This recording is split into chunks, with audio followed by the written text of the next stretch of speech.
ನಮಸ್ತೆ. ಇವತ್ತಿನ ಸ್ಪೆಷಲ್ಲು ಮಸಾಲಾ ಮಸೂರ್. ಇದು ಮಸೂರ್, ಹೋಲ್ ಮಸೂರು 1 ಕಪ್ ಆಗುವಷ್ಟು. ಅದಾದಮೇಲೆ ಮೊಸರು, ಟೊಮೆಟೊ, ನೀರುಳ್ಳಿ, ತುಪ್ಪ, ಮಸಾಲೆಗೆ ಒಣಮೆಣಸಿನಕಾಯಿ, ಬೆಳ್ಳುಳ್ಳಿ, ಶುಂಠಿ, ಜೀರಿಗೆ, ಕೊತ್ತಂಬರಿ. ಇದು ಗೋಡಂಬಿನ ಸ್ವಲ್ಪ ನೆನೆಸಿಟ್ಕೊಂಡಿದ್ದೇನೆ ನೀರಲ್ಲಿ. ಸ್ವಲ್ಪ ಬೆಲ್ಲ ಅಥವಾ ಸಕ್ಕರೆ, ನಾನು ಬೆಲ್ಲ ತಗೊಂಡಿದ್ದೇನೆ, ಉಪ್ಪು, ಕೊತ್ತಂಬರಿ ಸೊಪ್ಪು.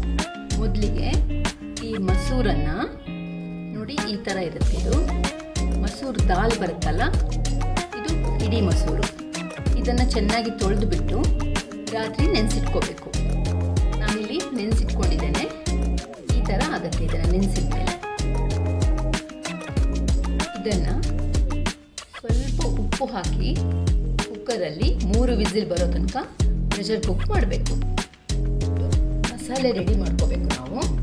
ಸೊ ಇದೆಲ್ಲನ ಶುಂಠಿ, ಬೆಳ್ಳುಳ್ಳಿ, ಕೊತ್ತಂಬರಿ, ಜೀರಿಗೆ, ಒಣಮೆಣಸು, ಆಮೇಲೆ ನೆನೆಸಿಟ್ಕೊಂಡಿರೋ ಗೋಡಂಬಿ, ಇದಿಷ್ಟನ್ನು ಹಾಕ್ಕೊಂಡು ಒಂದು ಸ್ವಲ್ಪ ನೀರು ಹಾಕಿ ಚೆನ್ನಾಗಿ ಪೇಸ್ಟ್ ಥರ ರುಬ್ಕೋಬೇಕು. ಈ ಥರ ಫೈನ್ ಪೇಸ್ಟ್ ಹಾಕಿ ಮಸಾಲೆ ರೆಡಿ ಮಾಡ್ಕೋಬೇಕು. ಮೊದಲಿಗೆ ಬಾಣಲೆಯಲ್ಲಿ ಸ್ವಲ್ಪ ತುಪ್ಪ ಹಾಕ್ಕೊಂಡು ಅದು ಬಿಸಿ ಆದಮೇಲೆ ಸ್ವಲ್ಪ ಜೀರಿಗೆ ಹಾಕೋತಾ ಇದ್ದೇನೆ. ಅದಾದಮೇಲೆ ನೀರುಳ್ಳಿ ಹಾಕಿ ಹುರಿತಾ ಇದ್ದೇನೆ. ನೀರುಳ್ಳಿ ಕಲರ್ ಚೇಂಜ್ ಆಗ್ತಿದ್ದ ಹಾಗೆ ಒಂದು ಸ್ವಲ್ಪ ಸಕ್ಕರೆ ಅಥವಾ ಬೆಲ್ಲ ಹಾಕಬೇಕು. ನಾನು ಬೆಲ್ಲ ಹಾಕಿದ್ದೇನೆ.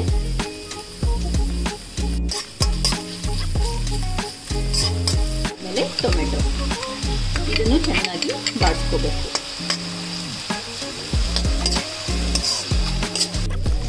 ಅದಾದಮೇಲೆ ಅರ್ಜಿಟ್ಕೊಂಡಿರೋ ಮಸಾಲೆ ಸೇರಿಸ್ಕೊತಾ ಇದ್ದೇನೆ.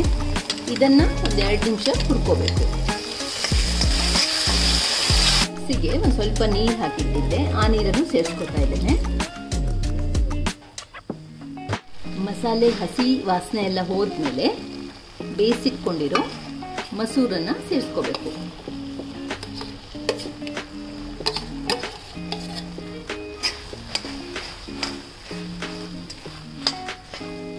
ಸ್ವಲ್ಪ ಎಕ್ಸ್ಟ್ರಾ ನೀರು ಹಾಕಿ ಕನ್ಸಿಸ್ಟೆನ್ಸಿ ಸರಿ ಮಾಡ್ತಾ ಇದ್ದೇನೆ. ರುಚಿಗೆ ತಕ್ಕಷ್ಟು ಉಪ್ಪು. ಇನ್ನೂ ರಿಚ್ ಟೇಸ್ಟ್ ಬೇಕು ಅಂತಿದ್ರೆ ಸ್ವಲ್ಪ ಹಾಲಿನ ಕೆನೆಯನ್ನು ಸೇರಿಸ್ಕೋಬೋದು. ಈಗ ಮಸಾಲೆ ಮಸೂರು ಎಲ್ಲ ಚೆನ್ನಾಗಿ ಹೊಂದ್ಕೊಂಡು ಒಂದು ಕುದಿ ಬರ್ತಾ ಇದೆ. ಮೊಸರನ್ನ ಸೇರಿಸ್ಕೊತಾ ಇದ್ದೇನೆ.